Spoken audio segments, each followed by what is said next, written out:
Sir পড়ানো কখন শুরু করবেন? হ্যাঁ রে, আর 5 মিনিট দিয়ে শুরু করছি। তুমি আজকেও লেট? তুমি পড়ানোর টাইম জানো না?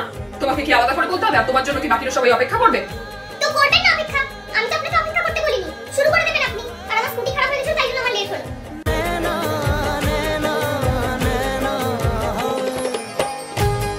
আচ্ছা, সবাইকে আমি কালকে যে অ্যাসাইনমেন্ট গুলো দিয়েছিলাম সেগুলো আমি এবার চেক করব। সবাই এক এক করে এসো। প্রথমে নন্দিনী, তুমি এসো। আচ্ছা নন্দিনী, তুমি আজকাল অর্ণবের সাথে খুব বেশি কথা বলছো কেন? ও আমার বেস্ট ফ্রেন্ড।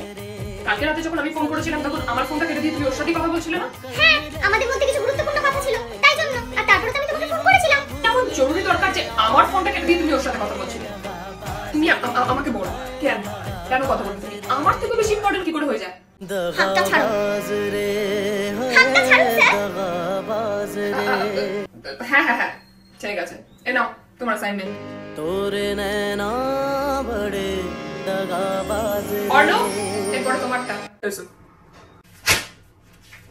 এ কি অ্যাসাইনমেন্টে তুমি কভার লাগাওনি কেন? স্যার মারলেন কেন? আর ওগুলো তো স্কুলে চেক হয়, আজ থেকে এখানেও চেক হবে। এই সব জানে মোরি রানিয়া। স্যার আবার মারলেন কেন? এত বাজে হাতের লেখা। অর্ণব দা, আমি তোমার নোটবুকটা না কালকে ফেরত দিয়ে দেবো, আজকে আনতে ভুলে গেছি। দাদা? আমি দাদা কবে থেকে হলাম? দারুণ হয়েছে, তোমার প্রজেক্ট দারুণ হয়েছে। স্যার আপনি তো পুরোটা চেকই করলেন না। না না, তুমি সব থেকে ভালো করেছো। যাও নিয়ে যাও, খুব ভালো। ওয়েল ডান, সবাই শেখো এর থেকে।